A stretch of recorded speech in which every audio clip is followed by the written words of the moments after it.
يا مساء الخير والسعادة على أحلى متابعين في الدنيا، وحشتوني جدا. ولو أول مرة تشوفوني، معاكم قناة موناليزا.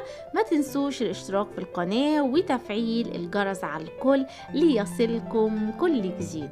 النهاردة معاكم وفي مكان جديد، الكوخ. هو عنوانه واحد شارع سكة الفضل، متفرع من شارع طلعت حرب. الكوخ مكان بسيط في وسط البلد، بس دلوقتي بقى واحد من أهم المزارات السياحية للمصريين والأجانب، لأنه فعلا مكان مختلف وفريد من نوعه. انتم أول ما بتدخلوا هتحسوا بالبهجة والسعادة، علشان الناس بتقابلكم بابتسامة وروح جميلة، وكمان المكان كله بهجة بالديكورات الموجودة. وطول ما انتم ماشيين هتلاقوا انتيكات وكأنك في بيت جدك، والديكورات كلها خامات طبيعية زي خشب الأشجار بشكلها الطبيعي، وهتلاقوا صوت العصافير حقيقي جاي من الشباك. كل قاعة في الكوخ ليها روح مختلفة، سواء دوار العمدة ولا القعدة العربي، والله على الغابة كمان. ده غير القعدة في البلكونة، دي لوحدها ملكوت تاني، بجد روعة. هتاخدوا أحلى الصور مع أجمل ديكورات موجودة. دلوقتي كمان الكوخ بيقدم المشويات والطواجن بالطريقة البيتي، بنفس الطريقة الأصلية بتاعت زمان. جربت هناك أحلى وأطعم طاجن أم علي، بيعملوه حلو قوي. وكمان شربت الشاي بحشيشة الليمون، ده شاي بدوي بأعشاب من سيوة، ليها طعم مميز.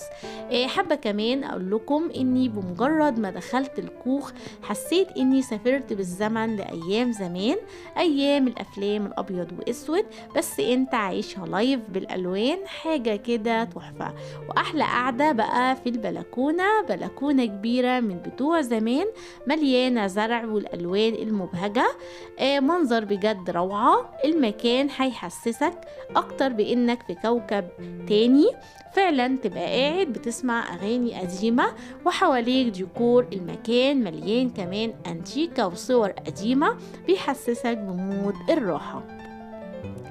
تصميم المكان كله من الزمن القديم، مع الأشجار والزرع والترابيزات والكراسي اللي متصممة بستايل الكوخ، والألواح الخشب والبلكونة. كمان عندهم الفيو بتاعهم حلو قوي، هتحس إنك في قلب وسط البلد. في كمان غرفة فيها برج حمام، وفي غرفة اسمها دوار العمدة على شكل ريفي جميلة جدا، وغرفة فيها قعدة عربي تاخدك في عالم تاني مع فنجان القهوة.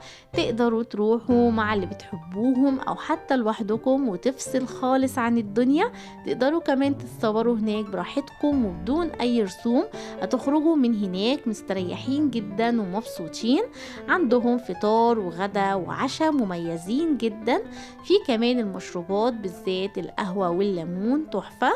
الكوخ مكان هادي وروحه جميلة في البساطته، وقدر انه يبقى من الاماكن اللي تثبت نفسها في منطقة وسط البلد.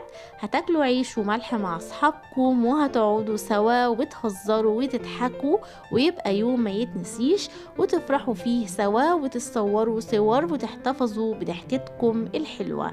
ويا رب الفيديو يعجبكم، واشوفكم في فيديو جديد ومكان جديد مع موناليزا.